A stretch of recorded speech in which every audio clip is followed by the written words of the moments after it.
Okay, great. Well, welcome to today's webinar on rehabilitation care and research. I'm Katie Bowman, a staff member at the National Academies of Sciences, Engineering, and Medicine, and I'm very pleased to be joined by members of our Committee on Accelerating Progress in Traumatic Brain Injury Research and Care. That committee is currently examining the landscape of TBI care and research, and they're going to produce a report that will identify major gaps and challenges, highlight opportunities to accelerate progress, and provide a roadmap for helping advance TBI research and clinical care. Today's webinar is an open information gathering session. The committee is in the process of assembling the information for the study, and so our committee members might ask probing questions that do not always reflect their personal views. So we do want to emphasize to those listening to the webinar that the committee has not made conclusions or recommendations yet. The committee will continue to deliberate thoroughly before writing its draft report. The draft report will also go through a rigorous review by experts who are anonymous to the committee, and the committee will then carefully respond to all of these review comments before the report is finalized and released. The committee's report is expected to be released in early 2022. So to get underway with today's webinar, let me now turn to our committee member, Jennifer Bogner, who is Director of the Division of Rehabilitation Psychology and Vice Chair for Research and Academic Affairs at the Wexner Medical Center of Ohio State University. And she will be introducing our discussion today. Thank you, Katie. I'm really excited to have the folks here today to speak with us. These are all individuals who are in the front lines of research and clinical practice for rehabilitation for traumatic brain injury. And I think they each have something important that we should know about, and we should hear a little bit more about in terms of treatment following traumatic brain injury. I'm going to ask each of the panel members to introduce themselves and give us a little bit of information about where they're from and what their role is, either in research or clinical, and what their special interests are. I'm going to start out with Dr. Fry. Kim Fry, would you like to go ahead and speak? Good morning here, everybody, coming from Colorado, so we're still in the morning here. My name is Kim Fry, as Jenny said. I am the director of the speech pathology department here at Craig Hospital in Denver, Colorado. We are a 90-bed facility, that neuro rehab facility that on any given day, we have about 45 beds of spinal cord injury folks and about 45 beds for brain injury folks. Our speech pathology staff is about 30 people. So I have the opportunity to do research, to kind of do program development, do clinical work, and then also do administrative work. My areas of research interest are really in specifically language disturbance and aphasia in traumatic brain injury, which in our field is kind of under-recognized. The association with language disturbance and determination of duration of post-traumatic amnesia, and as well as intensity of therapy for persons with aphasia. We have an intensive aphasia program here as well. And then I think an additional area of interest is being able to deconstruct treatment to determine or identify mechanisms of change, and how we can identify those components to guide our speech pathologists and how they make decisions or choices in constructing their treatment approaches. Thank you. Thank you. That's very helpful. Dr. Pagoda? Sure. So my name is Terry Pagoda. I am an experimental psychologist by training and a health services researcher at VA Boston Center for Healthcare Organization and Implementation Research. My research focus is on post-deployment health among post 9/11 veterans with traumatic brain injury, who also often have post-traumatic stress disorder, and what VA can do to help them get back to work, especially with regard to vocational rehabilitation services. Thank you. Dr. Gover, I think you're on mute. Hi, everyone. It's so nice to be here, and thank you for doing this. I think it's very important. So I'm a professor now at the Occupational Therapy Department at New York University. I used to work in practice with patients with brain injury in acute care.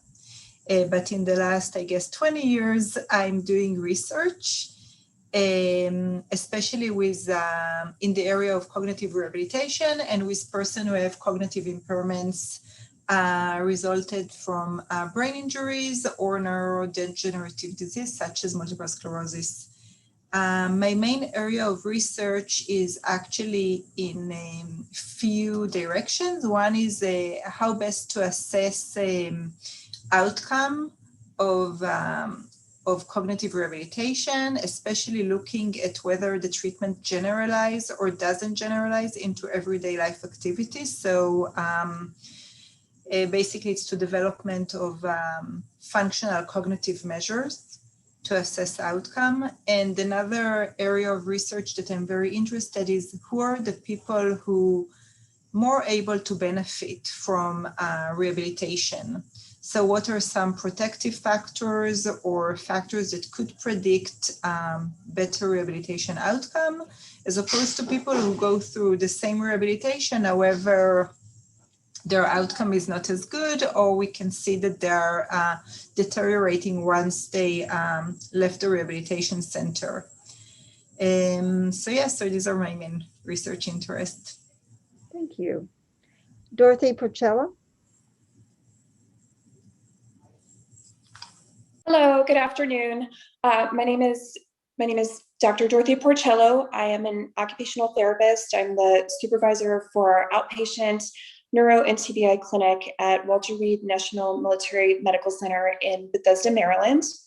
The primary background for our patients is active duty military service members. And I've been working with this population for about the past 10 years. The clinic that I currently work in, we offer a combination of, functional cognitive rehabilitation after TBI, and we also offer a vision therapy clinic for our service members with history of TBI that have binocular vision disorders.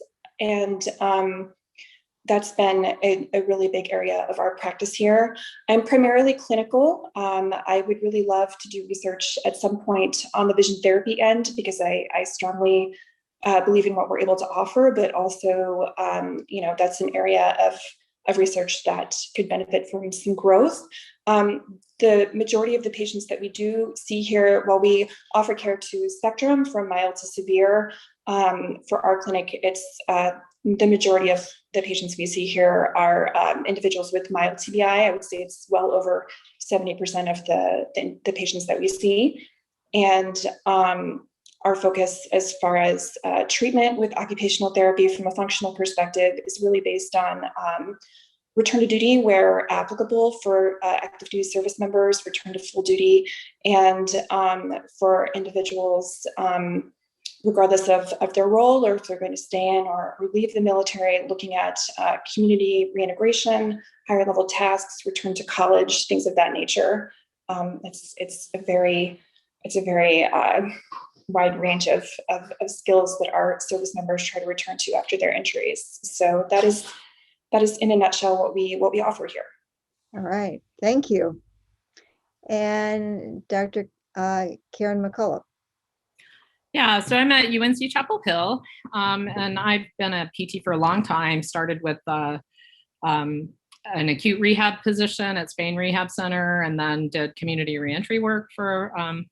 So I was full-time clinician for about 10 years before I shifted to the academic environment, and then I had a period of time in there where I was doing more advocacy things, either through the APTA or our state level Brain Injury Association, served on the Governor's Advisory Committee for TBI. So sort of hearing the family perspective and, longer term survivor perspectives, and I'm trying to understand that.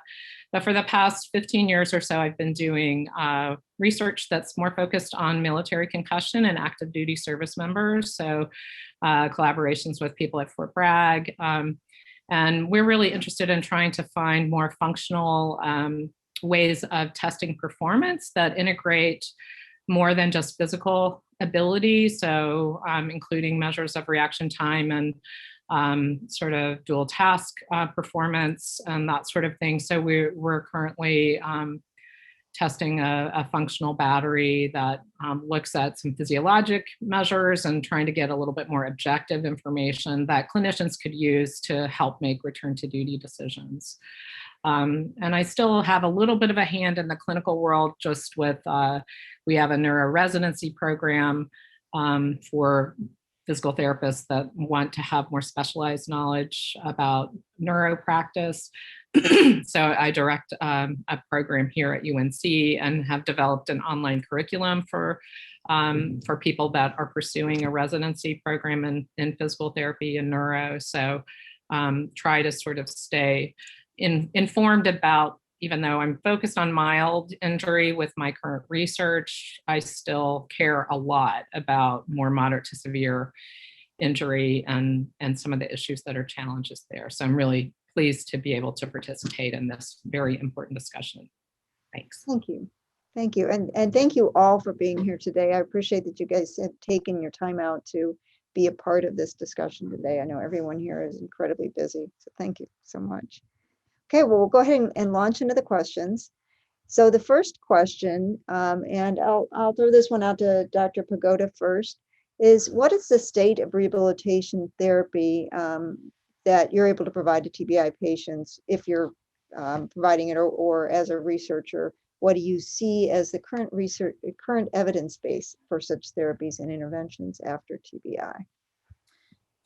Sure. So I'm not a clinician, but as a VA health services researcher, I've had the opportunity to conduct research on veterans with TBI and the various VA clinical programs that support their recovery.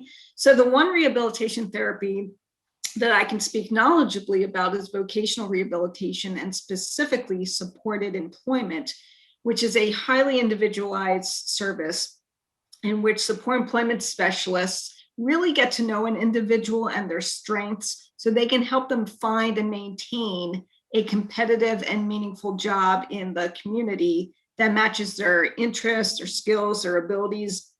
And it's a program that's really mainly available to veterans with serious mental illness, such as schizophrenia or bipolar disorder, but recently has been expanded to veterans with traumatic brain injury, post-traumatic stress disorder, or spinal cord injury. So to date, I'm aware of 28 randomized controlled trials that have shown that on average, the competitive employment rate for individuals receiving supported employment versus more traditional voc rehab programs tends to be twice as high. And these studies have shown that people who receive support employment compared to more traditional voc rehab services tend to obtain employment faster, they hold their jobs for longer, and they work more hours. So, we see some sort of effectiveness in those domains. One of the key principles of support employment is the integration of vocational support and clinical care. Support employment specialists work with individuals in the community so they can see how they function in the real world. They can then bring those observations back to the clinical team so that vocational support and clinical care can be offered in tandem to address or minimize any limitations, and to also at the same time try to increase success in the workplace.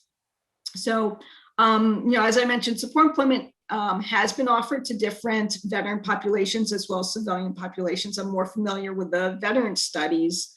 And again, the veteran studies have examined support employment for those with serious mental illness, spinal cord injury, and post-traumatic stress disorder, and each have shown pretty good outcomes. Right now, I'm the principal investigator of a 12-site study that is offering support employments to veterans with TBI. And our preliminary results suggest that support employment is effective for this veteran population, and really providing support to the idea that when the principles of support employment are applied as intended, it can be really successful across different populations with disabilities. Thank you. Thank you.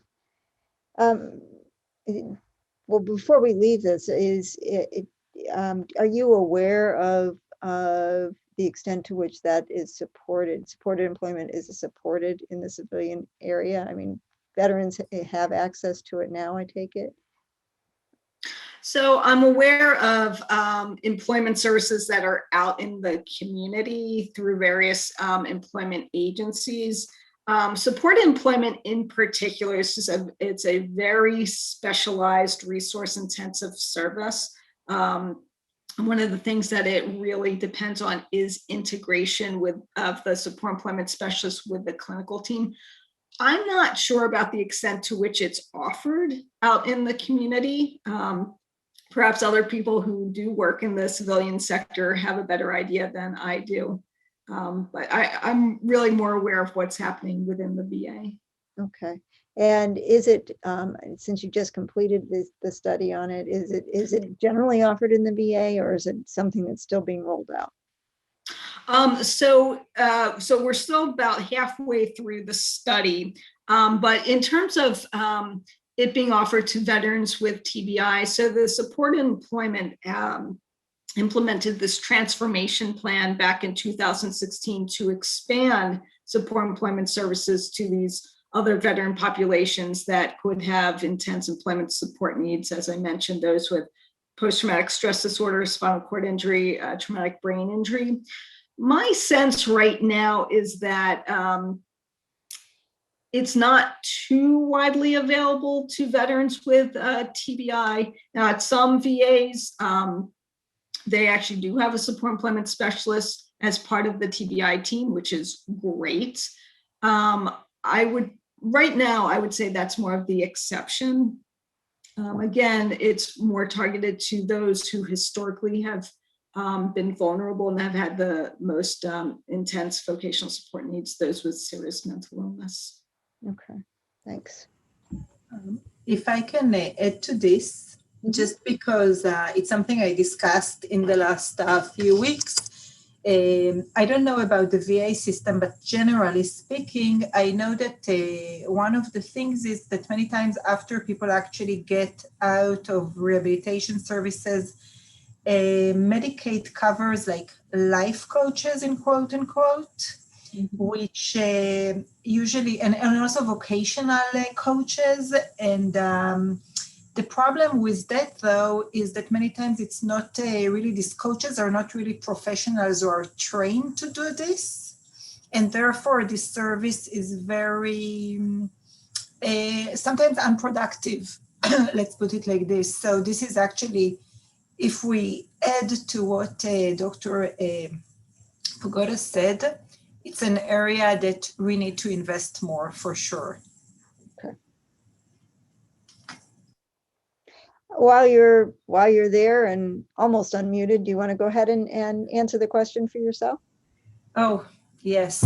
So I thought a lot about this question coming here because I think there is a huge gap between what I know as a researcher and a professional who educate my students and kind of also get informed of the new research that's coming out, and between what's happening in the field, in the hospitals.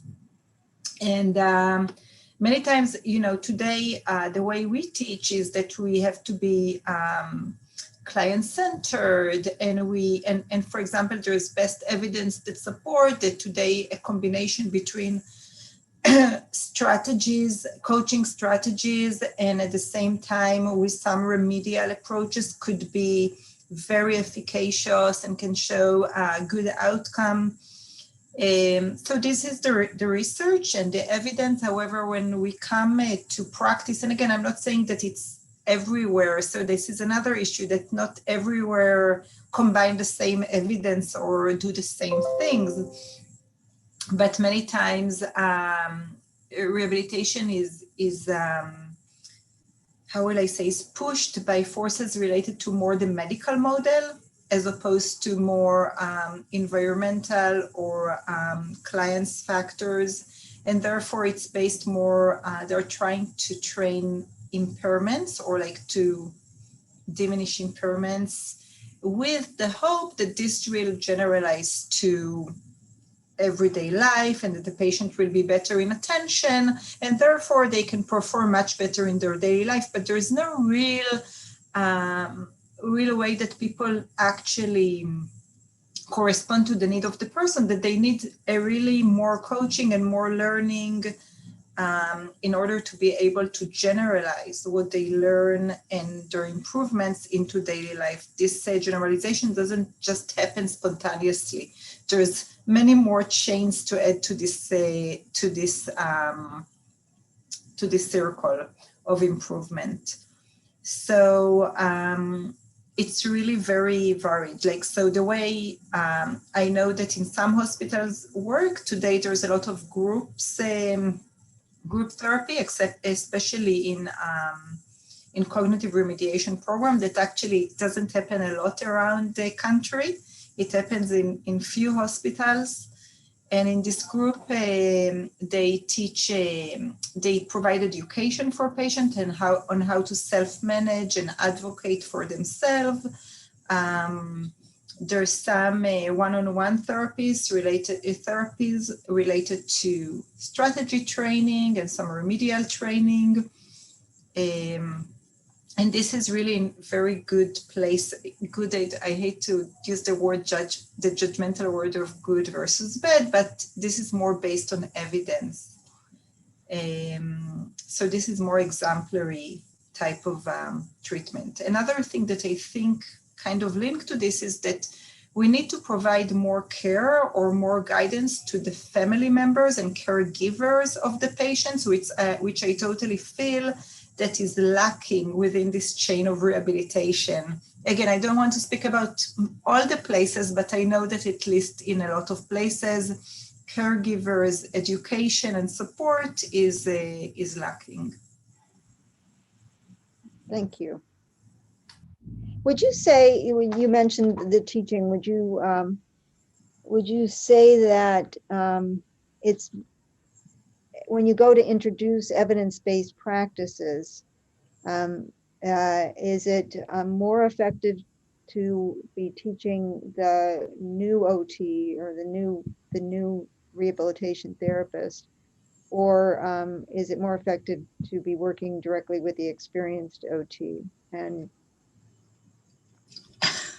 this is personally, I believe in doing and hands-on experience, because it builds into schemas in your brain. So it's very important to provide the theory and the principles, but it doesn't really fall into place until students work and actually have real cases to apply these things that they learn in real life. It's almost like rehabilitation. I feel like many times that when I speak, like my area, especially of interest, is developing self-awareness, because I'm a firm believer that self-awareness is a key ingredient in developing. It's like a protective factor, and people can have better outcomes in rehabilitation. So I think even when I develop self-awareness, I like to give patients to experience with a task and experience for themselves areas where their strengths lay on and their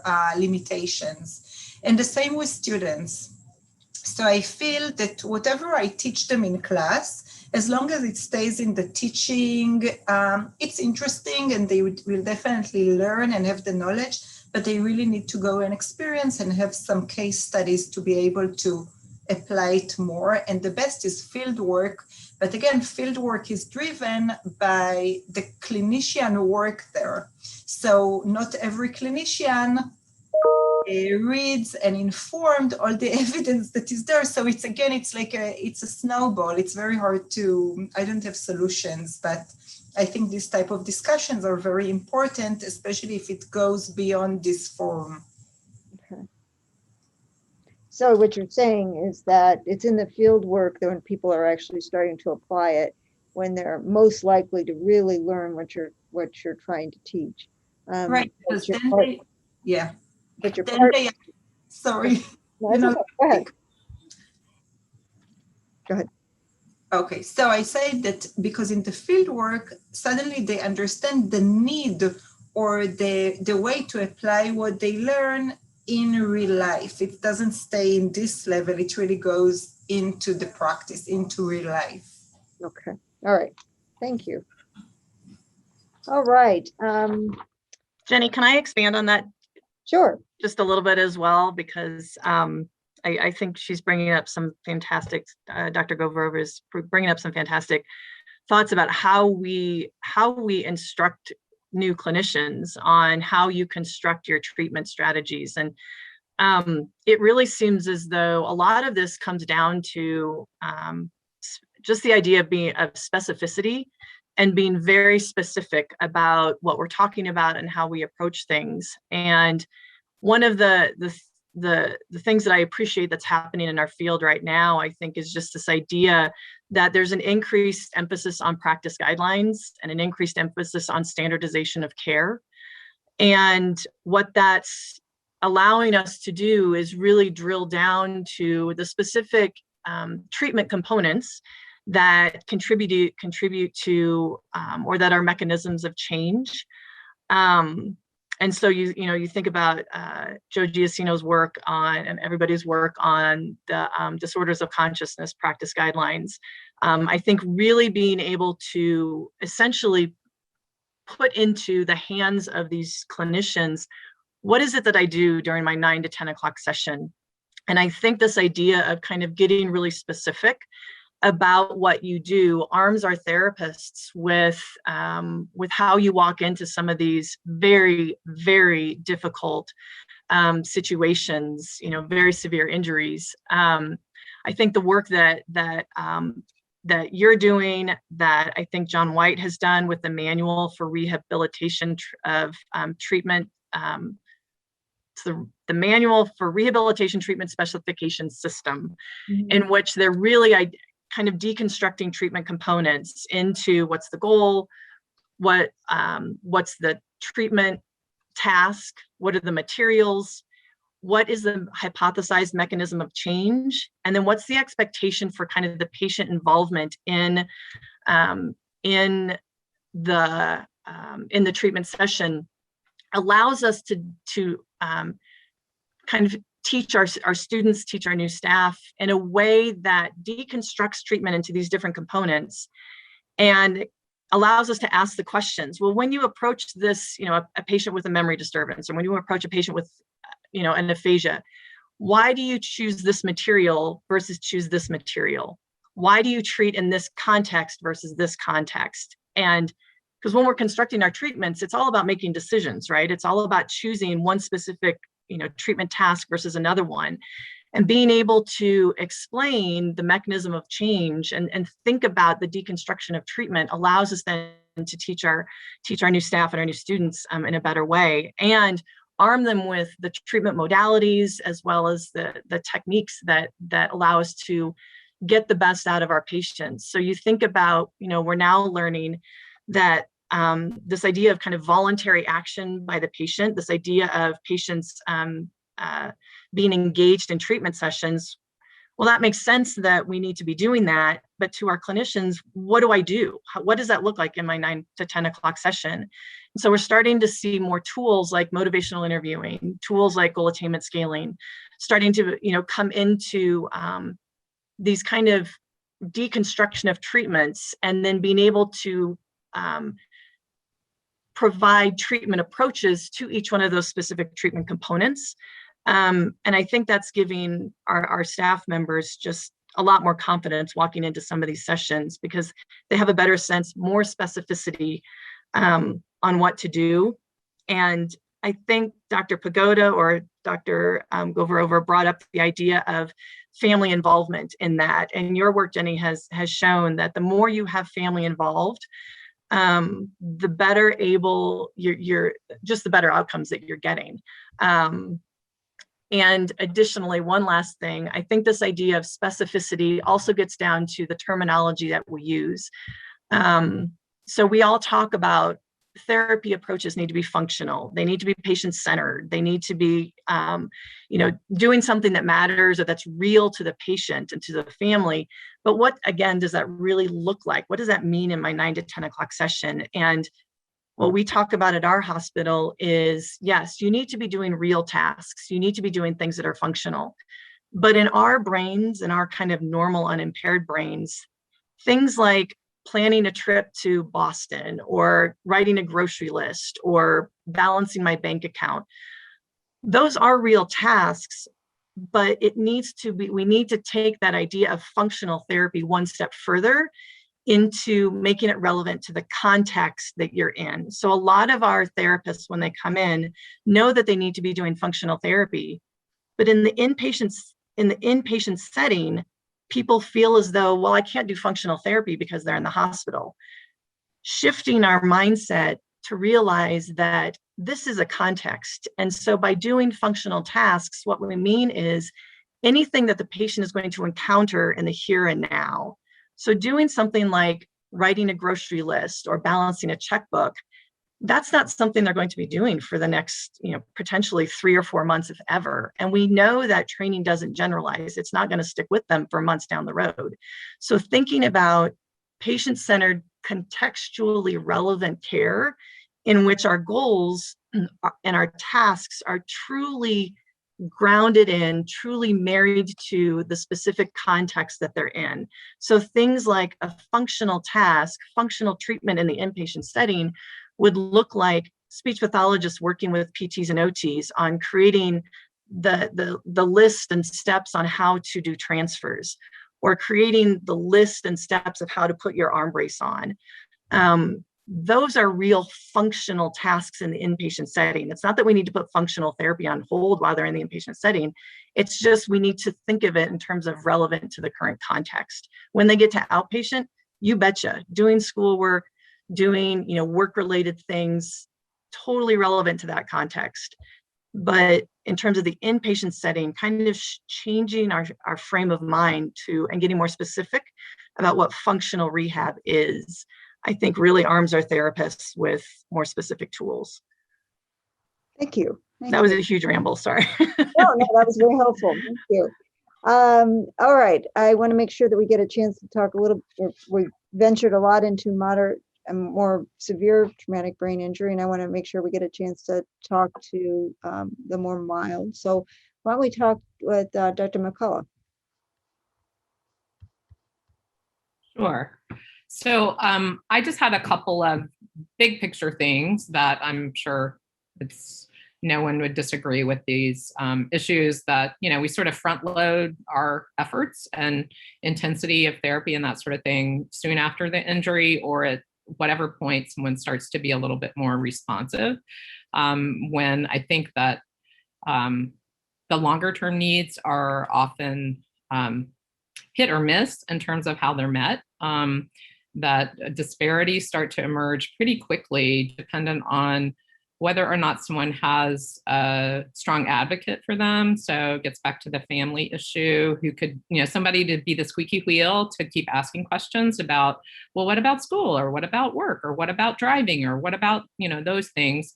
If someone doesn't have someone, that might be able to play that role, if they are unable to, then I think sometimes those questions are never asked. And I have huge concerns over lack of admission to rehab for people that have disorders of consciousness, because I know there's some rehab facilities that won't take people unless they're at Rancho 4 even. What happens to those individuals? Who monitors when they're ready for rehab, so that there's a clear path for them to actually participate in rehab, since the inpatient stays tend to be shorter and shorter. And I think that the ability to support both the person with brain injury and their family over time varies so much from state to state. That it's, I know in our state, there are just huge issues with, really putting both the individual with the brain injury and the family at risk for significant challenges and health problems, and sometimes really bad outcomes related to substance abuse or criminal activity, so that people might end up homeless or in prison or worse as a result of not having the appropriate kind of services that would help them, try and get back into a work situation or have productive activity that would make sense to them. So those are things that I have big concerns about. From a PT standpoint, I think we often have kind of, as Dr. Gorover was saying, a focus on really impairment issues that is medical model oriented, and really thinking about a very basic level of mobility, so once you can walk reasonably independently, it's time to move on. I think maybe with with children, maybe we do a little bit better job of thinking about, okay, can you run? Can you, play? Can you, do that sort of thing? But I don't know that we do such a great job of that with older folks that might have recreational interests and, that sort of thing. So I think that's an avenue that is kind of unmet. I also see this issue of, someone that has relatively good mobility skills, but has major cognitive problems. And often PTs are kind of like, well, they can walk, so I'm not going to see them any longer. And, well, what about functional mobility in the community where there's a cognitive element? How can we sort of get to those kinds of issues? Where, I see within some institutions this, oh, we'll just have an easy street, those setups that it looks sort of like there's a grocery and a ATM or whatever, which maybe that is a marketing thing that looks appealing to people. But to me, if you don't actually see someone in the real community, there are some real limitations to knowing what they would actually do, so getting to more community-based care is something that I think is really hard to happen. There are good programs that do that, but I think they're few and far between. And at least in my area, the ability to do something like supported employment, as Dr. Pagoda was mentioning, you don't get a fix like the first try. Typically, it takes a long time sometimes to figure out what the problems really are. Are they social? Are they cognitive? Are they mobility oriented? Is it, their control to be able to do some sort of manipulative thing? So that finding a good job or good vocational or occupational kind of activity for people is not something that is easily discovered sometimes. So I think that that's really a challenge that kind of goes back to funding and that sort of thing. In terms of the current evidence for therapies related to brain injury for PT, I think our level of evidence is pretty poor. We tend to sort of look to research that's been done with stroke. And so if things have been applied in the TBI context, it tends to be for people that look like they've had a stroke, so somebody that's kind of hemiparetic. And they tend also to be these interventions that are a little bit more of a package, like constraint-induced movement therapy or locomotor training, because you can sort of describe it as a thing and you can contrast it to the typical care, which we don't really necessarily know what that is a lot of times. And so then you're at huge risk, I think, when you're talking about doing studies like that with people with brain injury, of dismissing a therapy because you have such a heterogeneous group, and that therapy was not a good match for, a third of the people in your treatment group. And then, so there's, some studies that have said locomotor training is not better than overground training for people with brain injury. Well, I think there probably are people that would benefit from, locomotor training on a treadmill with body weight support. But we need to have a better idea of who needs what therapy, as opposed to, thinking with the complexities of what you do with your brain, thinking that one therapy would work for everyone. I mean, that's just really silly, right? It doesn't make any sense at all. So I think, you know, part of the challenge, and Jenny, I know you're very familiar with this, is trying to look at rehab in a randomized control trial is also something that to me seems kind of silly because how do you really have a control condition? And rehab is so complex that how do you figure out, you know, what those active ingredients are that, you know, in some of the work that John White and Tessa Hart did to try and characterize this, I think is perhaps helpful, but it's really hard for clinicians to get that framework and try and apply it, I think, unless they have somebody like Kim that can help understand like how to do that deconstruction. So, you know, maybe the methods of research need to be more about pragmatic trials, or, you know, I'm involved in a practice-based evidence study that's about to start with the Intrepid Spirit Centers, you know, which are an intensive outpatient program for people with mild TBI in the military, where, you know, I think we need to do a much better job of looking at the positives of family, the individual, what their resilience is, what their, you know, kind of outlook is, their self-efficacy, those kinds of things, as opposed to just looking at impairments to try and predict outcome, because I think those are probably important factors that we just have had trouble capturing. So maybe the way that we do research to understand how rehab helps improve outcomes needs to look a little bit different than the studies you design to look at, you know, pharmacology. So I think I'll stop. I could go on, but Dr. McCullough, I think you bring up a great point, which is our focus has always been so much on outcomes, which is very important, obviously. But I think because of that, we've overlooked the idea of the treatment construction and how do we educate people about that. And so while we focus so much on outcomes, we haven't really talked about how do we get there, and how do we talk specifically about the treatment components that we build in order to get these amazing outcomes, because the focus has always been so much on outcomes. Very important, but I think it's caused us to overlook the treatment ingredients. Yeah, and I see this a lot, like with our students, where like, you know, a common PT goal is to improve someone's balance, right? So they'll do like, okay, I'm going to do this balance test, the Berg balance scale, and they have a low score, so they're at risk of falls. And I'm like, well, why do you think they have problems with their balance?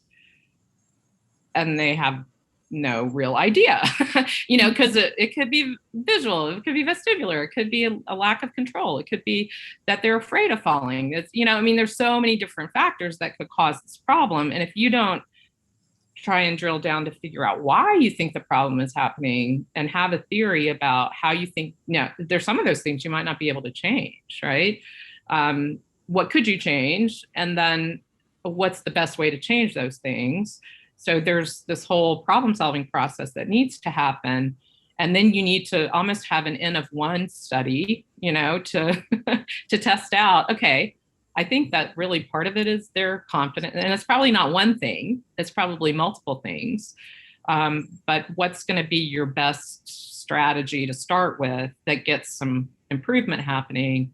And that's a really difficult thing to have that level of thought in the current practice environment, where there are big, you know, there's a big emphasis on productivity, and, you know, it's a big ask a lot of times that I'm not sure if people always have time to reflect on why they think the problem is happening and what the best strategy should be. Mm-hmm. Yeah, and I think you provided some additional ideas in terms of the types of research. Is that it is very complex. The context of the hospital environment, the rehab environment, is you've got many therapies happening at once, you've got many medications happening at once, you have many different changes in your environment. So it's difficult to determine what it is that is going to be most effective when and for whom. I want to give Dorothy Porcello a chance to talk first, and then Dr. Goverover, I think you're next. Okay. Dr. Porcello? Are you here? Can you hear me? Am I there now? Yeah, there you are. Okay, wonderful. So this has been such a fantastic dialogue already, and I wanted to add a couple of comments to some of what we've already talked about from Dr. Frey. So she discussed some of the resources that have been made more available to practicing therapists and clinicians, and she talked about the research from the Disorders of Consciousness programs and some of the things that are definitely out there for the more moderate to severe crowd.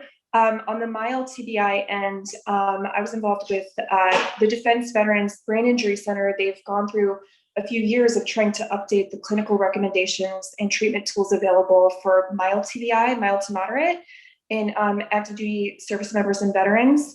And it was part of this huge collaboration between OTs, PTs, physicians, speech therapists, and really what are the best ways to address kind of what we're seeing. And then after they were able to kind of collaborate and gather all that information, they were able to launch through their website. These are tools that are available. These are things that clinicians can go to and bring some of that information to some of the different organizations. So we presented some of that at AOTA's annual conference, and the lead on it was a speech therapist named Inbal Eshel, and I think she's also reached out to like ASHA and some of the other organizations that are out there to really try and make sure that clinicians are aware of these tools. And the tools that are within it, they kind of cover a little bit of what Dr. Frey was talking about in terms of what does a treatment session look like? How do I make this applicable for my patient? In mild TBI, where should I expect skills to transfer? So when do I have to look specifically at this type of task versus being able to transfer or generalize skills across the different tasks that our patients are trying to do as they, get out of rehab phase and back into their day-to-day life. And I think that's such an important piece of getting the research and getting some of the clinical experience of people who are involved in some of our more kind of developing areas. So like mild TBI research is still very much, what are we doing in treatment? What are we doing in practice, and what actually works? That research is definitely still an area in need of growth. So being able to put together these tools and get it out to the clinicians has been such an important part of rehabilitation care. And then for Dr. McCullough, something that's stuck out to me is when we're addressing, balance and mobility, what about when the cognitive component, the cognitive load of the tasks interferes with what we might have seen in the clinic? And something that comes to mind for me is our patients that have vision issues. We might clinically start to see them make progress and, show some depth, but when they have to go back to, say, a job that has, 4 computer monitors, or that they're doing shift work, or some of my patients that try to return to driving, and that's where the cognitive load of the tasks interferes with the progress that they've made with their vision, or how their visual system, can compensate after their TBI. And being able to understand, knowing what to ask as therapists, and then being able to understand what steps are available, what things are available. Do we open a conversation with the optometrist we might be working with, or with some of the other providers that we work with on our teams, to be able to say, okay, how can we address this? How can we help the patient have the stamina that they need, either visually or cognitively? Or how can we adapt the environment or bring in technology when the cognitive load just becomes too much for their visual system or their attention system or their balance system to keep them functional? And I thought that was such a relevant, great point. I have a couple of recent patients on my mind as soon as you said that. And I just kind of wanted to add my thoughts there, because it's very relevant to what we see in our clinics. As far as where we're at in terms of OT and evidence for TBI treatment, I'm going to kind of focus in on mild TBI, because that is the majority of what I see and what we work with here. I think that there's been a really strong development of evidence in terms of establishing a role for rehab and for OT in particular with mild TBI patients.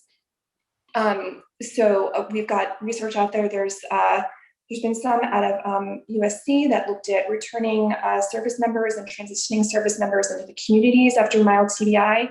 And what we really found is when we get into those higher level instrumental activities of daily living, that's where some of the problems come in for our mild TBI patients. So when they get into tasks that have large cognitive load, that have multitasking, that the environment is asking them to be done in a different way than maybe what they've done in the past.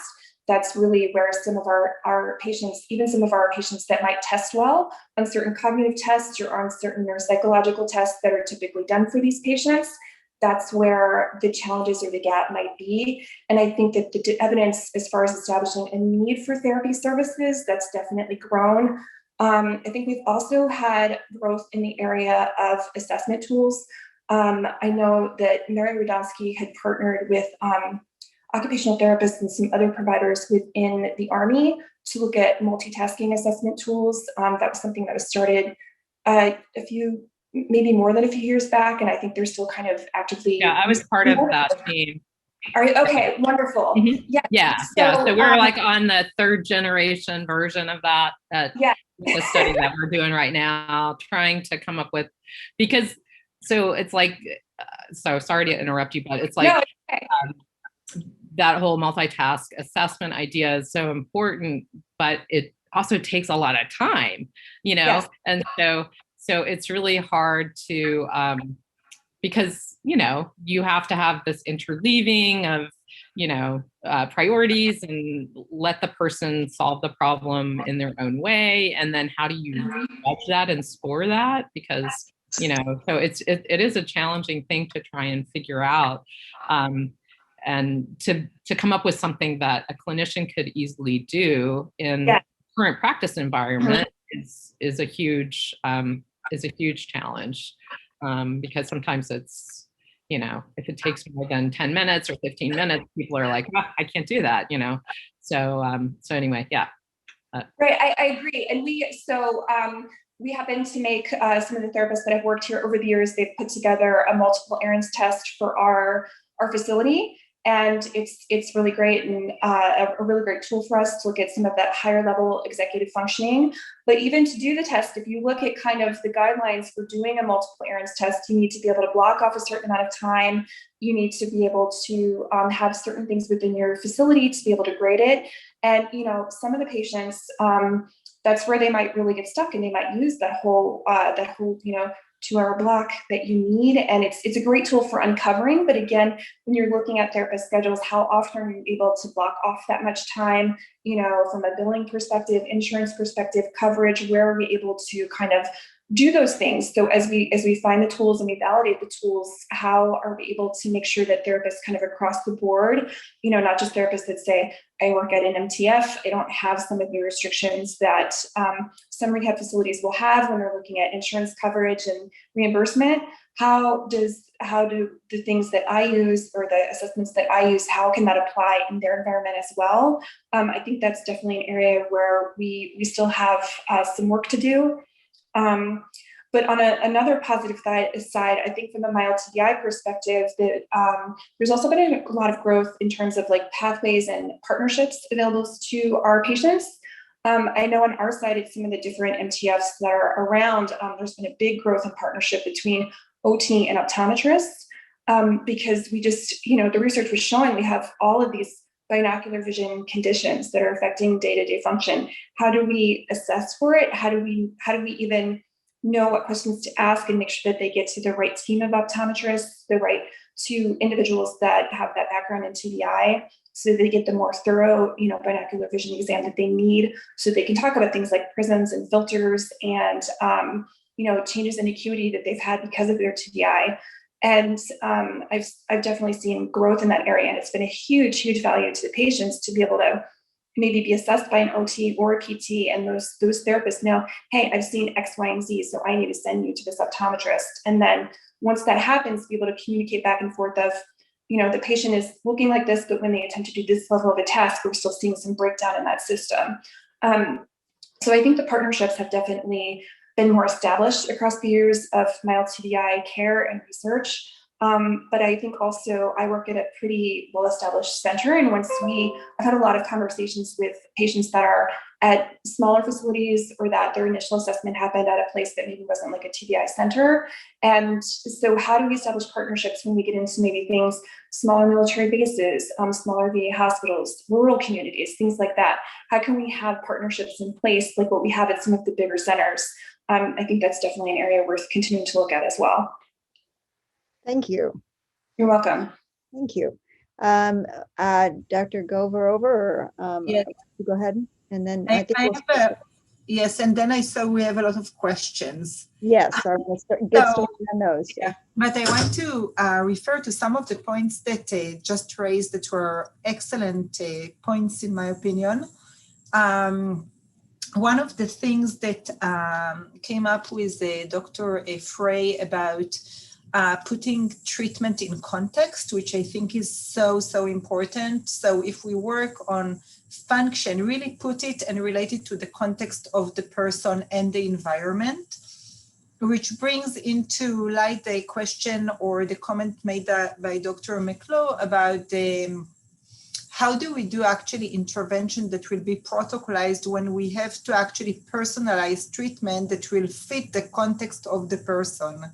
So I think this is a very good point, and I kind of sometimes struggle myself in thinking how actually we could address this type of questions in research. Another point that I thought is very important to emphasize is that I think the TBI should be treated as a chronic illness with long-term consequences, because many times during intensive rehabilitation, there is intensive rehabilitation, especially in the post-acute phase, but we miss the opportunity to work with the person once they have spent time in the community and develop a better self-awareness about the implications of their injury. So we know that there's not much support when attempts to return to work or driving fail or when relationships fall apart. So I see it as maybe we should turn into a paradigm of like more like evolving door model of rehabilitation, that people can come in and go as needed as they face challenges. And this really relates to the last comment that was made by Dr. Porcello, that I think especially with mild traumatic brain injury, it's important to kind of continue this process after the rehabilitation into the community. And it also brings, I think, into mind, I thought about another topic when you all discussed, which was the outcome measures that also Dr. Porcello spoke about. And I remember you mentioned the multiple errands test, which is a great test, especially that measures problem-solving executive functions. But I think that today we have more of these type of outcome, and we can discuss them maybe in another time. But I think that maybe also our view of outcomes should change a bit, because we measure it in terms of, okay, how they're good in making a certain, or how they improved in making a certain task, but maybe we should look whether they acquire a strategy that we try to teach them or not, and whether they are able to apply to other contexts than the context that they were learned in the clinic. So it's another way to look at generalization and transfer. And this is another question that, that should be discussed. So yes, these are the thoughts that came into my mind, but I thought that some of the points were so good. So thank you for bringing them up. Thank you. These are all excellent points. Eric Shoemaker, do you want to go ahead and raise some of your questions? Hi, Jenny. I think he had to unfortunately pop off to another call, but maybe we could read the ones he put in the chat, and perhaps panelists could comment on one or two of them. He's got a number in there that I think were maybe trying to step back a little bit about, for instance, the lack of research in certain areas of TBI, and kind of the perspective on kind of research being drawn by research that had been done in stroke patients. So maybe a few comments on kind of how the TBI patient population would be different, and therefore sort of what would need to be in the TBI research portfolio to really make a dramatic difference. I think that was one of them. I think he also had a couple of other questions about, whether it's separable about issues of TBI versus other issues like PTSD, or kind of how one could take account and learn about the sort of other biopsychosocial ecological factors that surround an individual. So I don't necessarily want to read his whole question, but yeah, I think it would be great to get those answered. I responded to that one question that what he was like, did I hear that right? For what I said, I was like, okay, I'm saying controversial things. No, that when I was talking about lack of research, a low level of research, I was talking specifically about physical rehab issues from a PT context, and the tendency for there not to be big clinical trials in that area. I think there's tons of really great research that's come out of model systems, that looks at more at other rehab issues, certainly. But I think the focus on physical rehab things specifically has been a little bit more limited, and tending to sort of filter in from the stroke side of things from my perspective. Certainly the work that your group has done, Jenny, recently with practice-based evidence study using model systems and collaborating with some of the DoD folks too, right, for that study, is answering some of those questions about, the potential value of therapy that looks at more contextual factors, and thinks about, some of the big questions about intensity and how people are engaged and that sort of thing. So I think there certainly are, there's research that is helpful in that way, but just to drive specific PT intervention, I think there are still some major limitations. And just to speak to the mild TBI side of things, we finally do have a clinical practice guideline in physical therapy for management of concussion that I helped pull that together. But the first clinical trial of rehab related to concussion happened in 2014, because we were in a stall for a long time of resting people until they got better, which you don't do for any other condition in the world. But that just came out of a place, because a lot of the concussion research was driven early on by sort of exercise science and athletic trainers. And it was very much wanting to avoid second impact syndrome and, prevent a second injury. Which was a very important thing, to raise awareness and try and make sure that people don't play when they have a concussion and that sort of thing. It was a very important thing, but it just took a long time for people to finally question and say, wait a minute, this idea of resting until your symptoms go away doesn't completely make sense. We don't do that with people with moderate and severe brain injury. It's like, why was that the standard of care? So we finally are getting to a place now with mild TBI where we're starting to think about what are the trajectories of potential impairments, and what might the therapies be for those, where I think initially there was a lot of kind of, oh, well, they've had a concussion, so we're just going to treat everyone the same way. Again, makes no sense, because you just have, like, it's still a brain that has had an injury, and you have the potential for a visual problem or a vestibular problem, or maybe it's more of a cervical issue because of the mechanism of injury, or, maybe they have some autonomic dysfunction, or maybe, it's more of a cognitive issue, or maybe this is coming from sleep, or, there's so many complexities there. Even though it's a mild injury, you still have to try and find, get away from solely looking at symptom-based reporting, which has, major pitfalls, over or under reporting, depending on the population that you're dealing with, and look for some signal of an actual impairment that you could do something about and try and treat that, and then put that back into the bigger picture. So it's like, I think we're moving in that direction now, where for PT anyway, we have sort of, maybe 4 big areas that we might offer intervention in, and trying to, sort of standardize, okay, what should the assessments be if you think it's coming from a vestibular source, and, then what would the treatment look like, and how do you sort of marry that with, how symptomatic somebody is, if they're really, really irritable or if they're not. So that might go from kind of education and symptom management to getting them back into functional activities, all the way to kind of performance optimization, where you're talking about trying to train an active duty service member to, run and do combat roles and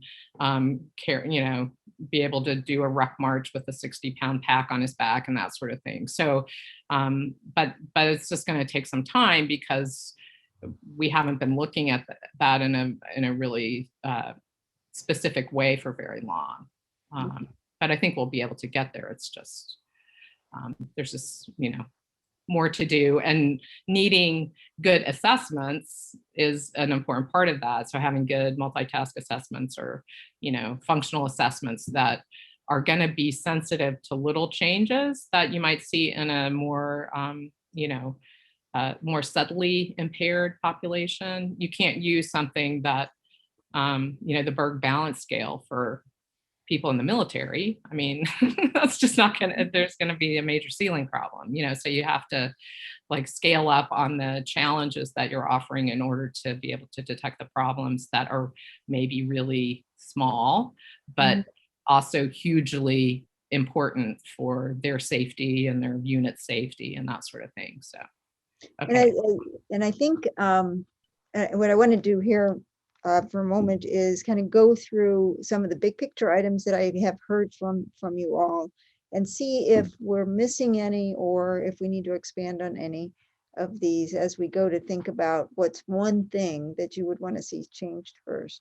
But in relationship to what Dr. McCullough was just talking about, I just heard that we need to have assessments that are sensitive to change, and taking that into what I've been hearing the rest of the panel be talking about is that it needs to be also contextually relevant, and that sometimes a problem doesn't become a problem until it is within the context that it's going to be used. An impairment doesn't become impaired or it doesn't become obvious until that person goes to actually do a true functional task within the environment. So that's one thing that I'm hearing, is that we need assessments that are sensitive to change and appropriate to the environment. The other thing, Jenny, may I add one caveat? I think is that it feels as though if we're not asking, the reason that there's lack of evidence for the benefit of rehab in cognitive rehab is because if you're not getting the right answers, you're not asking the right questions. And it seems as though our assessments and the way in which we ask or we do our studies is we're always looking at this idea of generalization, and a treatment isn't efficacious, isn't beneficial unless you see generalization. Well, what do we know about traumatic brain injury? Is that things don't generalize. We know that you can train to a task, which is maybe the way things should be done. So if we know that that's where all of these studies are seeing gains, yes, we see improvement on the task on which the patient is trained, but we don't see generalization. Well, then why do we keep asking the question about generalization? Why are we not asking the question more specifically about on this task, we're going to see improvement? Great. Give ourselves credit for that intervention that improves that skill set. This idea of generalization is like we're kind of banging our head against the wall in some regard. For many, many patients, we should not be expecting generalization. We should be training to the task, which means that we're training contextually, we're training on specific things, and don't ask the question about generalization because we know the answer to that. We're likely not going to get great outcomes, which then means that it shows that rehab is not beneficial. Okay, so can I comment on this? I'm sorry. This is actually a point that I disagree with you, Dr. Frey, and I'm sorry for that. But I disagree because I think that it really depends, A, on the patient, B, on the task, C, on the intervention that actually implied, but mainly of the person. So yes, I won't expect generalization from every person. And as I think that some people, I wouldn't do with them just task specific type of approach, and some people would benefit from a remedial deficit specific and they will be able to spontaneously generalize. But I think that definitely here, this is a place of limitation where more research is needed to understand who are the people who benefit from what, because again, I don't want to generalize. And some people are able to generalize beautifully the task and the strategy that learned, and maybe sometimes even if they did attention processing training, they're able to increase their attention on other tests that were not. But again, we need to understand more who benefit and who does not benefit, and who is responding to treatment and who is not. And I think that not every treatment will be effective for any person. So I think this is very important, and I do think the generalization should be a core issue because why should I care whether a person remembers 2 more words if their memory to go to their school's kids to pick them up is not there? So I think that it is important to understand generalization. What does it mean? But I do agree with you that maybe the way we measure it is not the right thing, not the right thing, but the right way. Because many times we train on a specific strategy to improve memory, for example, and my outcome measure is really, let's say, is the California Verbal Learning Test, but the person doesn't have any time to actually apply the strategy that they learned within the treatment and apply to the CVLT in order to show better memory. So I don't show any improvement in CVLT post my treatment, but I may show this type of improvement if I will give tasks that provide more time for the person to apply the strategy that they learned during the treatment into the assessment or into the outcome. So I think that the question is not about generalization. And by the way, based on the last Cicerone systematic review, we know already that actually cognitive rehabilitation does help. The question is, who does it help to? And who are the respondents? So I think this is the way we should go. Okay. Thank you. And that does go to speaking again to the big picture issues here. So I want to make sure that we're not missing any of these big picture issues. So one of them that I'm clearly hearing here is that there's a lot of research on protocols that have been used in a standard way across everybody, but we really need to know what works for what person when. And so we need to be able to do more research and on personalizing the intervention and perhaps implementing these interventions in these different environments. So that's number one that I've heard. Number two is that we need to have partnerships across the different therapy disciplines, and that we need to be working together because mobility plays into language, plays into functional skills, it plays into what you see, et cetera. Everyone needs to be working together, and we need to be able to have those partnerships. TBI should be considered a chronic condition, that we're tending to front load all of our treatment. It's much more of a medical model, and that we should be considering it more in terms of the context of a biopsychosocial environmental model. So looking at everything that individual is needing to experience and where they need to be functioning. Jenny, can I add a quick thing about that? If we're thinking about it as a chronic condition, because I think one thing that I've observed just with my, people that I have followed for a long time, it's sort of this accelerated aging kind of process that you tend to see with people as they they age with a brain injury, and also difficulty sort of maintaining a level of physical activity that would help maintain their health in an important way. So, tendency to see people start to, just be really sedentary, gain more weight, then start to develop potential problems with falls, risk of falls and additional injury and that sort of thing. So, trying to figure out ways to have people engage somehow in community activities. It doesn't have to be an exercise program per se, but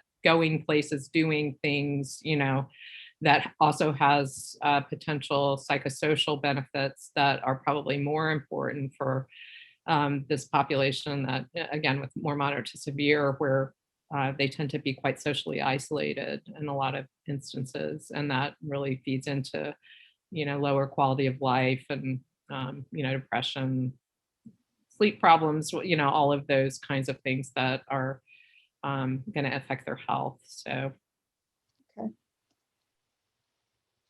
Okay, continuing with my list, some of the things that we have in terms of barriers for implementing what we do know works is the high demand for productivity and funding that's placed on, so the therapists themselves don't have time to step back and think about treatment plans and how they're working or what works best for this individual.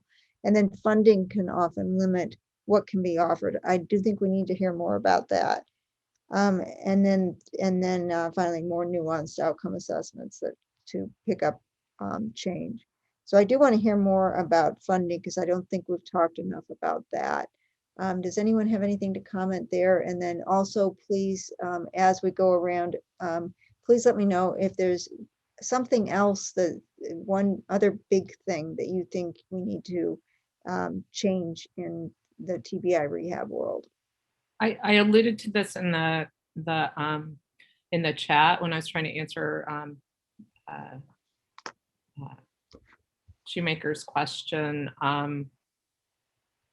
But some of these package interventions are just not clinically feasible, and so they don't get implemented.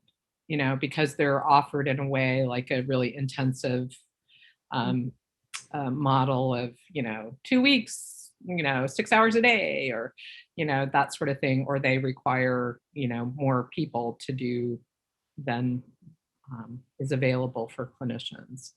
I know there's some centers that figure out workarounds for that, but I think there are some places where clinicians are just so taxed with all that they need to do that the idea of trying to translate something that they've read about in the research to a clinical program is just more than is possible for them to do. So that whole implementation piece and translating things so they're pragmatic is a real challenge, I think.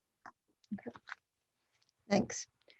Can anyone speak to the issue on funding for rehabilitation in our group here, and how that might be interfering with your ability to provide evidence-based practices? I can offer a very general perspective on it, Jenny, and just that we know that for the right patient, and I completely agree with Dr. Grover that it all, again, comes down to deconstructing treatment components into not only deconstructing the treatment itself, but for the right patient. So certainly for this type of patient, these types of treatment components are going to, be best aligned to get the best outcome. For the right patient, intensity is a huge factor. And we know that from a cognitive standpoint, from a language standpoint, definitely from a physical standpoint, motor standpoint. The problem is from an inpatient rehabilitation perspective that insurance companies do not like to pay, well, maybe for an outpatient as well. Insurance companies are not willing to pay for subsequent or multiple hours a day of the same therapy. And so an intensive model is very difficult. So currently we have a 3-week intensive aphasia program in which the patients get 4 hours, at least 4 hours of therapy a day over the course of 3 weeks. So Monday through Friday, Monday through Friday, Monday through Friday. And it's an out-of-pocket service. The outcomes that we are getting are they're amazing. And yet it's not covered by insurance because it's multiple hours of therapy on the same day. And so this has been just a huge Achilles heel, and that we know that intensity matters and is a huge factor. The literature supports that significantly, and yet insurance companies are not willing to fund that model. I think additionally, in terms of kind of the dosage of therapy, I think the length of therapy to prepare for families to deal with traumatic brain injury as a chronic condition. Our average length of stay here at Craig, to our fortune, is probably it's about 2 to 3 months, not 2 weeks. So what we find is that, quite frequently, when you have the average 19-day length of stay for an inpatient rehab facility, these patients are either discharging to a nursing home because their family can't care for them, or they're discharging unprepared. And the outcome at home is very, very challenging. And so I think this idea of providing the resources and the length of preparation time on the front end, which definitely includes family involvement, the expectation that families are being trained to then take care, take the person home, is huge. But that takes a shift in this willingness of insurance companies to pay for the right patient, longer length of stays that has the expectation of family involvement, family training, and in which TBI is treated as a chronic condition, and we have the support services that continue on for a lifetime, to be honest, well past inpatient discharge. Thank you. Anyone else can speak to funding issues? I know. I just want to do caveat on Dr. Frey and her comments about insurance companies and reimbursement, and sometimes it not matching up to what the research is putting out. So one of the items that sticks out to me is the VA has had fabulous, really, really fantastic results with their disorders of consciousness research over the years. And basically the program is set up to, your rancho level 3 and lower, being able to receive therapy 6 to 7 days a week for multiple months to see if those individuals can emerge from their comas, emerge into greater consciousness. And, that research has been going on since before I was a student, as an OT student. And even with the results that are happening, the changes to insurance and reimbursement and the willingness to reimburse for those services has not necessarily changed in response to the results of the research. Other areas where we might see this is that when we look at driving rehabilitation and when we look at vision rehabilitation, these are both very established needs in the TBI community. We have research out there that supports, return to function after receiving these therapies, and the willingness of insurance companies to reimburse for those types of services. It's still not there. I know, and I've seen situations where we've had individuals that go through nonprofit support to be covered for certain types of rehabilitation that's not covered under their insurance. And in the military community, nonprofit support is more abundant. But when we get into the general community, that's not always going to be as accessible. So I think that's a real problem when we talk about TBI, especially this concept of, for some of these individuals, the real need for rehab, it might come out after they're out of that acute phase and when they're returning to more life roles. And if what we're only getting reimbursed for is that front loading of the therapy for a really short period of time, we're not going to be able to get into the best functional outcomes long term. Thank you. You're welcome. Yeah, there's definitely this have and have nots disparity that happens, I think, relatively quickly across a number of different areas, no matter the severity. So I can say for civilian concussion, there's a great neurooptometrist in our area that PTs will refer people to, but it's not covered, so you got to pay out of pocket if you want to go and see that person. So I think sometimes what ends up happening is PT or OT may end up trying to deal with some of the visual issues, depending on how much they're sort of tied in with vestibular things. Sometimes the PT might be, working on exercises, Brock string exercises or whatever to try and get better convergence. And, it's a compromise because, we don't have the tools that a neurooptometrist has to evaluate exactly what the issues are and whether there might be other, kind of lenses that would be more appropriate and that kind of thing. So again, it's, people that have the ability to advocate and find resources or that already have their, sort of enough money to pay out of pocket for a great program like you guys have at Craig, or a CI therapy program that they have at UAB, or, whatever. There are those programs that are out there that are sort of based on research and seem to be effective, but they're just for the haves, which is sad. Very true. It's ahead. very right. Just up to I think 3 years ago, I don't remember actually exactly the timeline now, but a cognitive rehabilitation provided by occupational therapy was not even covered. I think about 2 or 3 years ago, again, timing is not maybe a bit written. No, they came up with another code that we can provide cognitive rehabilitation if it will improve everyday life, with the goal of improvement of everyday life. So this kind of created a little bit of error in there. But I know that the CRP program in Kessler, they're using some code such as improving, again, to improve everyday life performance or to improve socialization or things that they kind of trying to get the codes that will cover what they're doing. But again, it is very tricky. And as Dr. McCullough said, a lot of people pay out of their pocket if they have the resources. The problem, as we know, that many patients with traumatic brain injury do not have these resources, and especially when it goes into the chronic phase and they lose their jobs or anything like this. So it's almost it's very similar to what's happening also in mental health rehabilitation, that they don't have the resources. Thank you. I'd like to open this up to the panel to see if there's more questions.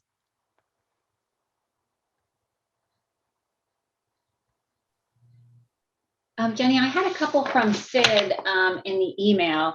Let me just read that. I think one thing he was specifically asking about, but let me turn my video on. I think one thing he was specifically asking about draws on some of what you were getting to, which was sort of best practices or clear needs, especially when a patient might not meet a predicted trajectory as you transfer from that acute stage into sort of later stages. And if there's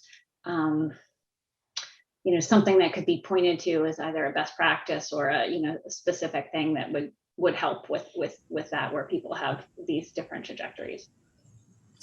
That's actually an unmet need, because as I referred to before, I think that the treatment should be changed a bit, not the treatment, but the prospect of rehabilitation should change a little bit into a more evolving door type of model, where people go back to the community and they see that they face much more problems that they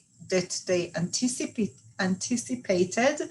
They could go back and receive treatment and kind of have a more open communication with rehabilitation services in terms of their needs and abilities, strengths, and limitations. So this is definitely an unmet need that needs to be addressed. Thank you. Anyone else? If I could bring up a point about the VA. So the VA has a really great polytrauma TBI system of care, where it has this interdisciplinary team that's comprised of rehab doctor, nurse, case manager, PTOT, speech, psychologist. They do this full workup. They work together as a team and work on treatment planning together to address all these different needs. Once the patient completes the treatment plan, sometimes they're followed up on an annual basis, sometimes not.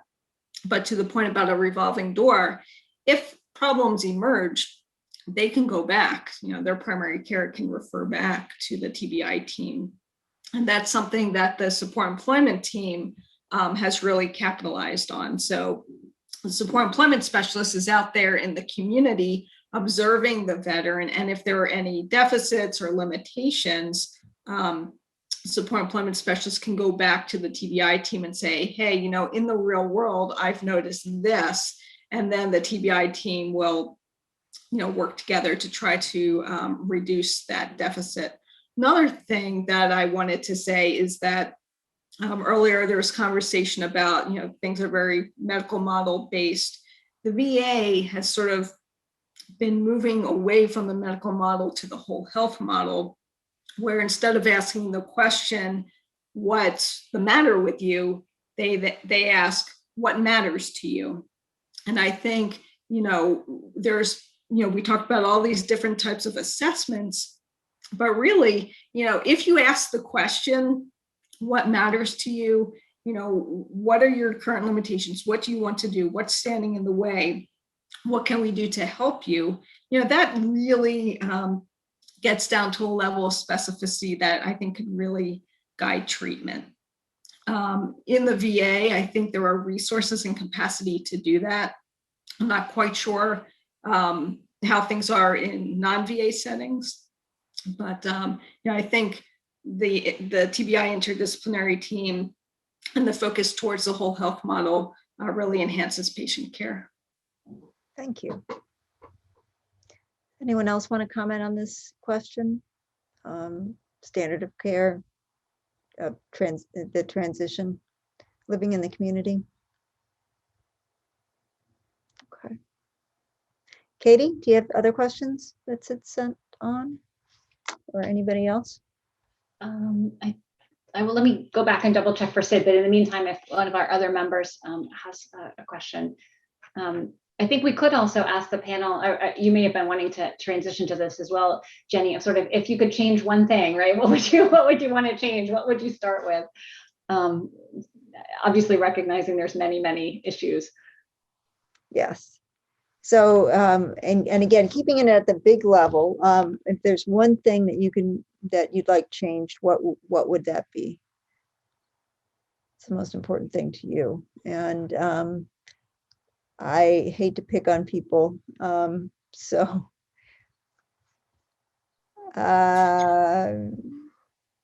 Terry, you ready? Yeah, I'm happy to offer my thoughts, and it's all going to go back to support and employment. But I think an unmet need for individuals with TBI history is not having their non-health goals known by the treatment team. So, back to my earlier point, in addition to addressing symptoms and health conditions, I think patient care would be enhanced by the treatment team asking such questions as, what's important to you? What do you want to do? What's standing in the way? What can we do to help achieve these goals? So to direct the conversation back to Voc Rehab, in a healthcare setting, people are generally seen as patients who have or are at risk for health issues that need to be prevented or treated, rather than as individuals living within their communities with their own sets of goals. I think many providers are very well intentioned and focused on wanting to make sure that they provide therapeutic treatment to maximize patient function, that patients are stable or improving, that they're minimizing any potential stressors or setbacks. And a commonly perceived stressor is returning to work.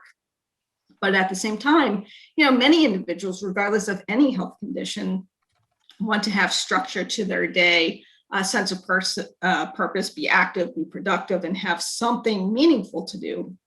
So while in general, I think providers are supportive of the idea of returning to some level of employment, for some, this may be seen as more of a longer-term goal placed on the back burner and not really something to be discussed until they perceive that the patient is ready to return to work.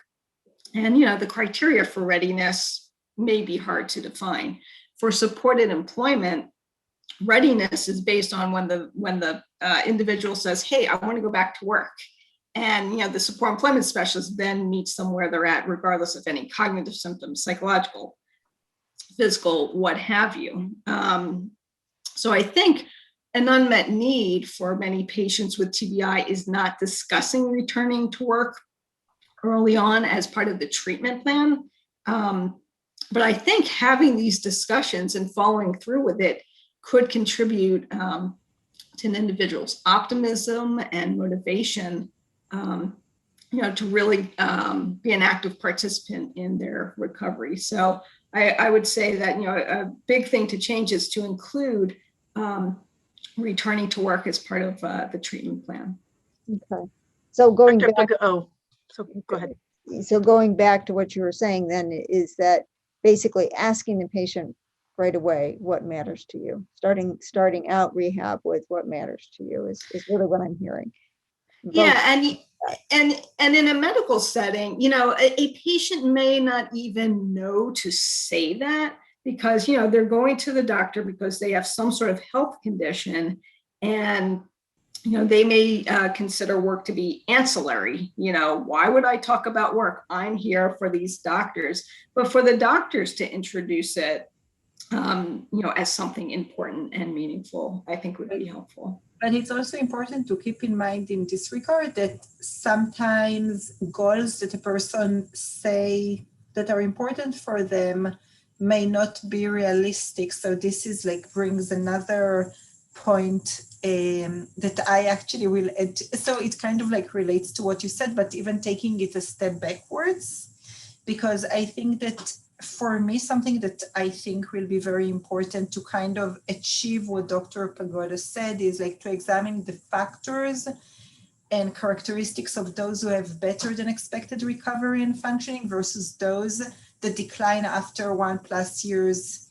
And this could provide some very important insight to guide the type of intervention or the combination of intervention methods, or what would be the key ingredients, because I think it's important to understand who are people who are actually doing great under the circumstances, and there we see the people who are actually really going backwards. So I think it will be interesting to explore this, because then we could actually find out what would be the best treatment suited to enhance learning and optimizing everyday functioning, whether it is going back to work or whether it is to drive a car or just going to church or synagogue or whatever it would be. So I think that you brought up the point of participate in a meaningful activity that will occupy the day. And I think this is very important, but we really need to understand who are the people who could benefit. Okay, thank you.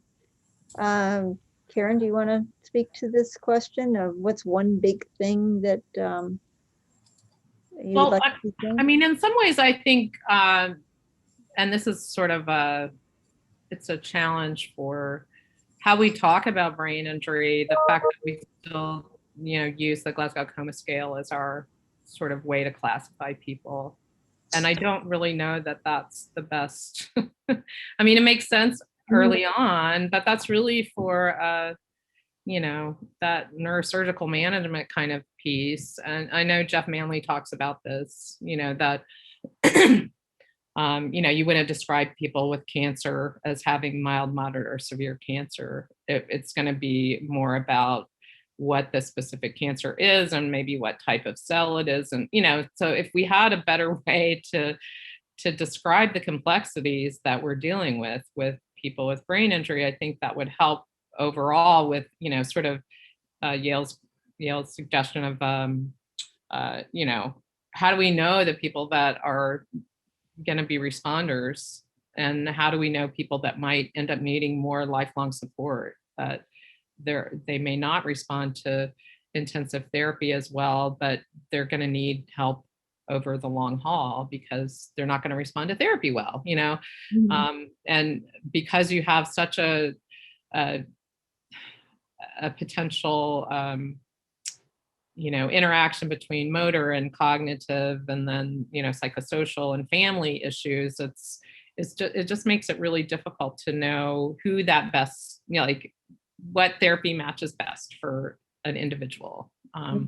So I don't know, that's not really telling you a thing to do, but I think that's one of the problems that we have, is that we, sort of lump people by their Glasgow Coma Scale score when they were injured. And, it's, do they have, DAI, or did they have a, hematoma, or did they, they're not all the same in terms of the pathology, and then they're quite different in terms of the manifestations of that. So sort of describing it as one entity is maybe not ideal.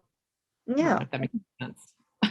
So a more sophisticated classification system is basically what you're saying. And Yeah, I could have said that. Thanks, Jenny. something like it. Okay, thank you. Dorothy, what about you? Hi, so I think for me, actually, just to caveat off of Dr. Porcello, we actually talk about this all the time in terms of even how we define what a mild TBI is. So how do we, they have this alteration or this loss of consciousness, but their MRI is clean. And when their MRI is not clean and there's something on it, that's when we upgrade to a moderate TBI within the DoD. So even just how we define what is a concussion, what is a mild TBI, I think there's so many different ways out there that we do that, and that adds into the conversation that Dr. Porcello is really trying to bring up of how do we really classify what's happening and what ways are going to respond to treatments. And I think for me, my wish list is something I've kind of been thinking about these days is the longer I've been in the mild TBI kind of realm, I've had so many encounters where, say, for example, an OT who's seeing a patient for a wrist fracture from a fall, their consult was for coming in, getting that fracture looked at, coming in, maybe getting a splint, whatever is needed. But the TBI itself wasn't really talked about or addressed. And during that orthopedic eval, they'll be like, oh, I'm having trouble with remembering, or my head hurts today, or things like that. And I often get pulled to take another look at this patient and to figure out what is happening, and if they need to be funneled through our TBI pathway of care. And I think TBI so often, especially when we're talking that mild to moderate realm, it's that invisible injury that not everybody knows what to do with. And that you can look at some of these patients and think that they're absolutely fine, especially when they're, say, in an emergency room or, coming in for just a general follow-up. And I think for me, if I could change anything, I would change kind of how we funnel patients, even if it's a mild traumatic brain injury or a traumatic brain injury where the patient doesn't look like they're having a huge functional impact from that TBI. When they're not automatically hospitalized, how are we making sure that they have follow-up care that's TBI organized? So that when that patient that looks perfectly fine when they're discharged goes home and tries to drive a car for the first time, or gets on the computer, or goes back to work, and they have questions, that they don't have to handle those questions alone. And I think some of what I encounter in my clinic, being a larger clinic and a more, we have TBI resources here. I feel like if we're experiencing it here, where patients can fall through that crack of TBI assessment, then at other facilities that are smaller, or say areas that are more rural, or just don't necessarily have TBI kind of focused care, that's probably happening even more frequently. And the longer that we wait to be able to do that assessment and figure out what's going on, it puts the outcomes in jeopardy of them being able to successfully resume their daily life. So I think that would be a wish list for me, is looking at how we kind of funnel, especially these more mild or subtle injuries that we have. So ensuring follow-up care for all patients. Yes, absolutely. Okay. I think that's a great point of like geriatric concussion. I think that's an area where we know nothing virtually, like as a result of falls, where it, there's just, it's not that we know nothing, but we don't know very much about how that gets worked out. I know I think there's just a tendency to focus on the broken bone and, whether or not somebody broke their hip, and not, I think that's a really hard area to sort, because if somebody has a little bit of cognitive impairment and, they're in their 80s, I don't think that ER providers necessarily have, if they don't have a person there with them, they don't really have a way to judge whether there's a cognitive change that's happened, to say, oh yeah, I think maybe there was a concussion in addition to what happened with the fall. Absolutely. I feel like there's been some research over recent years of OTs getting involved in primary care, and they're able to meet these patients, at or around the same time that the patients have their evaluation with their primary care physicians, to even just be able to identify if there's any rehab needs, or to be able to be supported and having at the very least a session of rehab assessment, of introduction to rehabilitation tools or techniques, for energy conservation or management of inflammation, things like that. I would love to see something like that in place as just kind of a catch-all for that initial conversation, to make sure that there's a rehab eye on these patients in their very early stages of injury. Do you have any, have you actually seen that somewhere, or do you have any documentation of that you've seen, where there's been like an OT with a PCP? Yes, there is. There's research out of, I believe it's Gannon University. I'd have to double check on the name of the OT that did it. But there is, it's a newer, but starting to grow kind of thing, because, I think if we could grow that, if we could expand upon that across any rehab, discipline, I think, that's how we would be able to catch some of these needs for these patients that are really struggling. And there's actually strategies out there so that they don't have to struggle so hard, or they don't have to. I've had so many encounters with concussion patients who just say, oh, well, for the past 2 years of my life, I just thought I was crazy. And they're having legitimate concussion symptomology that could be treatable. And they just were not funneled for that next level, that next layer of care to cover those issues and help them feel more functional again. Okay, thank you. If you wouldn't mind sending that name, that would be great. Okay, Kim, Okay. Kim, we only have a couple minutes left. Do you have one big thing to share with us? I do. I do think, Jenny, there is evidence of that in other diseases. So I think Blue Cross Blue Shield, I think, took that model to work with folks who have diabetes. I think they were bringing OTs in to support folks who need to be monitoring their diabetes and are not doing it. So maybe looking to other disease models helps as well. Okay.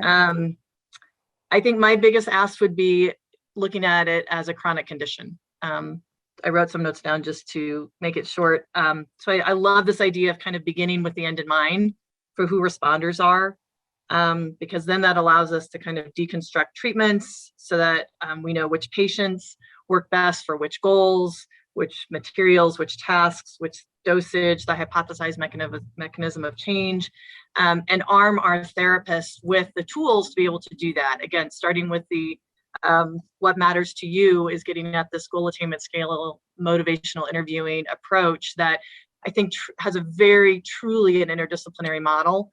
So by kind of starting with it as like a chronic condition, that then allows us to approach things in a really goal-directed and contextually relevant manner. So is it inpatient? Is it outpatient? Is it now living out in the community?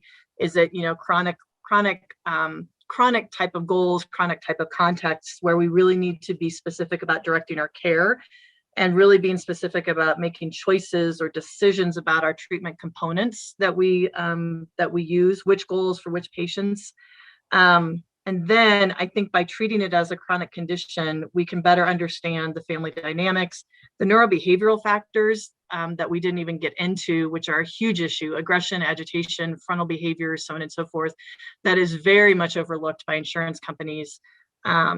And then I think the other request would be lumping into that, just looking at insurance models of reimbursement for not only this as a chronic condition, and how do we support people living this with a chronic condition when going back to work and doing something meaningful and productive is so valuable, but you can't make too much money because then you're going to lose your Social Security or you're going to lose your Medicaid or whatever. And so looking at this as a chronic condition in which getting back into meaningful and productive activity is like a priority, but doing so in a way in which you can still make, you can still pay your rent and have a living, as well as insurance covering intensity of therapy.